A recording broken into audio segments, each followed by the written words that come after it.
இந்த self supervised student என்ன செய்வாங்கன்னா, தானாகவே தன்னுடைய வாழ்க்கைக்கு ஒரு இலக்கை வைத்துக்கொண்டு அதை நோக்கி பயணத்தை அவங்க ஆரம்பிப்பாங்க.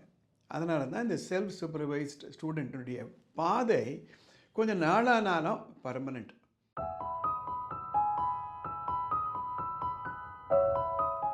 என் அன்பார்ந்தவர்களே, செல்ஃப் சூப்பர்வைஸ்டு ஸ்டூடெண்ட் அதை பற்றி பேசிட்டு வரோம். அதாவது மற்றவங்க நம்மளை கண்ட்ரோல் பண்ணி, மற்றவங்களை நம்ம ஃபோர்ஸ் பண்ணி ஒரு விஷயம் செய்கிறதுன்றது செஞ்சிடலாம்.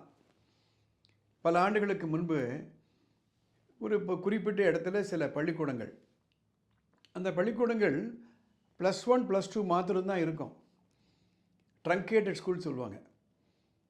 மற்ற இடங்களெல்லாம் இந்த 10th முடிஞ்ச உடனே குழந்தைங்கள அங்கே அழைச்சிட்டு போயிடுவாங்க. அங்கே போயிட்டாங்களன்னா காலையில் 4 மணிக்கு எழுப்பி விட்டாங்களன்னா ராத்திரி 11 மணி வரையில் படி படி படி, அப்படி படிக்கலைன்னா அடி அடி அடி. இது பரவலாக பேசப்பட்ட ஒரு இஷ்யூ. டிவி நிகழ்ச்சிகள்லாம் டிபேட் பண்ணாங்க. இது மாதிரிலாம் பசங்களை துன்புறுத்தலாமா, எப்படியும் மார்க் வாங்க வச்சுருவாங்க. The fear of punishment. இது எந்த விதத்தில் இந்த குழந்தைகளை பாதிச்சுது அப்படின்னா, இது அவங்களுடைய பர்சனாலிட்டியே உடைச்சிடுது. It broke their personality. எனக்கு தெரிஞ்சு நான் தலைமையேற்று நடத்தின பள்ளிக்கூடத்தில் கூட நிறைய குழந்தைகளை எங்களை அழைச்சிட்டு போனாங்க. சார், பல குழந்தைகள் ஓடியே வந்துட்டாங்க, திருப்பி எங்களால் முடியாதுன்னுட்டு. அப்படி ஒரு ரிசல்ட்டை கொண்டு வர்றது easy. Fear of punishment, fear of பெயின்லாம் இருப்பாங்க.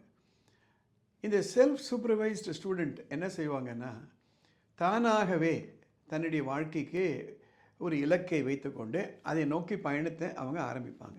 அதனால தான் இந்த செல்ஃப் சூப்பர்வைஸ்டு ஸ்டூடெண்ட்டுடைய பாதை கொஞ்சம் நாளானாலும் பர்மனெண்ட்.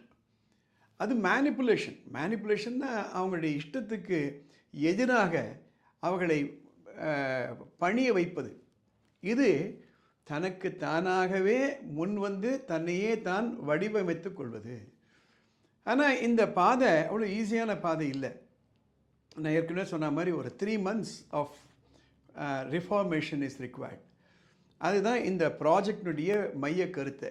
சிறு வயதிலிருந்தே மற்றவங்க சூப்பர்வைஸ் பண்ணி இருந்த ஒரு வழக்கத்திலிருந்து மாறாக வெளியில் வரணும்னா அந்த குழந்தைகளை 3 விஷயங்கள் தடுக்கும். சப்போஸ் இங்கே ஒரு ரூமில் இருக்கும், அந்த ரூமில் வெளியில் 3 லாக் போட்டாங்கன்னு வச்சுப்போமே, அந்த 3 லாக்கையும் உடைச்சா தான் ரூமை விட்டு வெளியில் வர முடியும். அந்த 3 லாக் என்னன்னு சொல்ல நோட் பண்ணிக்கோங்க. ஒன்று கம்ஃபர்ட் ஜோன். கம்ஃபர்ட் ஜோன்னா நம்ம தமிழில் சொல்லுவோம், நோவாவும் நோம்பு கும்பிடுறதுன்னு சொல்லுவாங்க. இத்தனை நாள் அவங்க பழகிட்டாங்க. கம்ஃபர்ட் ஜோன், எப்போ வேணால் எழுந்திருக்கலாம், என்ன வேணால் செய்யலாம், எப்போ வேணால் படுக்கலாம், எப்போ வேணால் தூங்கலாம், எப்படி வேணால் படிக்கலாம், நடந்துக்கிட்டே படிக்கலாம், படுத்துக்கிட்டே படிக்கலாம், படித்தாலும் படிக்கலாம், படிக்காட்டாலும் இல்லை. இதுதான் கம்ஃபர்ட் ஜோன். இந்த கம்ஃபர்ட் ஜோன்லேருந்து வெளியில் வரணும் அப்படின்னா அவங்க உண்மையிலேயே அவங்க நினைக்கணும்.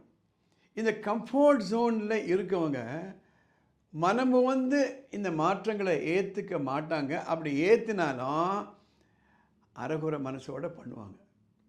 ஏனென்றால் 4 மணிக்கு எழுந்திருக்க சொல்கிறேன், அவன் 6:30 மணி தூங்கி பழக்கம், 7 மணி தூங்கி பழக்கம்.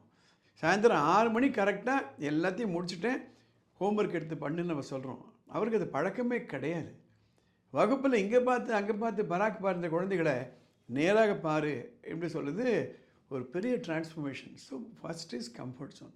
தி second one is called learned helplessness. Learned helplessness. என்னால் ஒன்றுமே முடியாது என்பதை அவங்க கற்றுக்கிட்டு இருக்காங்க. ஒரு சின்ன எக்ஸாம்பிள் நான் கொடுக்க விரும்புகிறேன். ஒரு காட்டில் போய் பார்த்திங்களன்னா யானைகள் இஷ்டத்துக்கு ஓடும், இப்படி ஓடும் அப்படி ஓடும். ஒரு யானைக்குட்டியை கூட்டிகிட்டு வராங்க ஒரு கோவிலோ இல்லை ஒரு சர்க்கஸ் கூடாரத்துலேயோ. அந்த யானைக்குட்டி வளரும் பொழுதே அதை 4 காலையும் செயினை போட்டு கட்டிடுவாங்க. அது அப்படியே வளர்ந்துடும். அதுக்கப்புறம் அந்த செயின் அங்கே இருக்காது. நீங்கள் கோவிலுக்கெல்லாம் அடுத்த முறை போய் பார்த்தீங்கன்னா பார்ப்பீங்க, காலில் ஒரு சின்ன ஒரு மூங்கில் குச்சி வச்சுருப்பார்.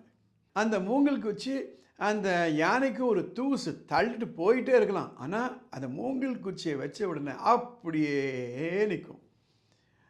அந்த யானை நினச்சிட்டு இருக்கோம் தன்னால் முடியாது. ஏன்னா முதல்ல அந்த ஆனையை கட்டி போடும்பொழுது அறுத்துக்கிட்டு ஆடும், எல்லாம் அடிக்கணும். அப்புறம் தன்னால் முடியாது, என்ன முயற்சி பண்ணாலும் முடியாது என்ன நிலைக்கு அந்த யானை வந்துடும். அதே யானை ஒரு நெருப்பை பார்த்தது அப்படின்னா அந்த இரும்பு செங்கலையும் அறுத்துட்டு ஓடக்கூடிய அந்த அந்த பலம் அந்த யானைக்கிட்ட இருக்குது. அதே போன்று தான் நம்ம குழந்தைகள் கூட கஷ்டப்பட்டு படிக்கிறாங்க, மார்க் வரலை, அப்புறம் ஒரு நிலைக்கு வந்துடுவாங்க. என்னென்னா என்ன படித்தாலும் என்னால் மார்க் வாங்க முடியாது.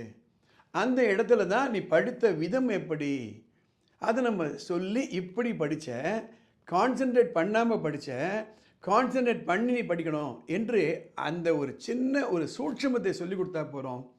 இந்த லேர்ன்ட் ஹெல்ப்லெஸ்னஸில் வெளியில் வந்துடலாம். மூன்றாவது பாத் ஆஃப் லீஸ்ட் ரெசிஸ்டன்ஸ்ன்னு சொல்லுவாங்க. அதாவது ஈஸியாக நம்ம ஒரு வேலையை செய்யணும். ஏன் கஷ்டப்பட்டு செய்யணும்? சோம்பலாகவே இருந்துடலாம், அது ஒன்றும் பிரச்சனையே கிடையாது.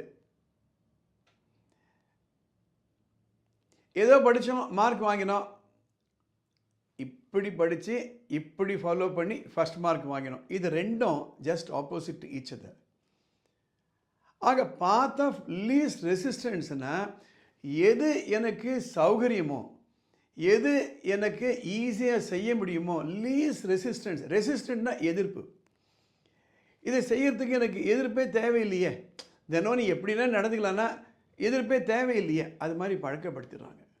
ஆக இந்த குழந்தைகளை ட்ரைனிங் மூலமாக அவங்களுக்கு புரிய வைக்கணும். இந்த 3 பூட்டுகள் உடைந்தால்தான் அந்த குழந்தை எவால்வ் ஆகி வெளியில் வருவாங்க. இது அன்றாடம் பள்ளிகளில் பார்க்கக்கூடிய நிகழ்வுகள். இதெல்லாம் இந்த சீரீஸ் ஆஃப் எபிசோட் எதுக்காக நான் போடுறேன் அப்படின்னா, வரக்கூடிய காலங்களில் ஒரு எக்ஸைட்டிங் வாய்ப்புகள் காத்திருக்குது நம்ம குழந்தைகளுக்கு. அந்த வாய்ப்புகளை முழுமையாக தங்களுக்கு சாதகமாக பயன்படுத்தி கொள்ளணும்னா இந்த செல்ஃப் சூப்பர்வைஸ்ட் ஸ்டூடெண்ட் இயக்கத்தில் சேரணும்.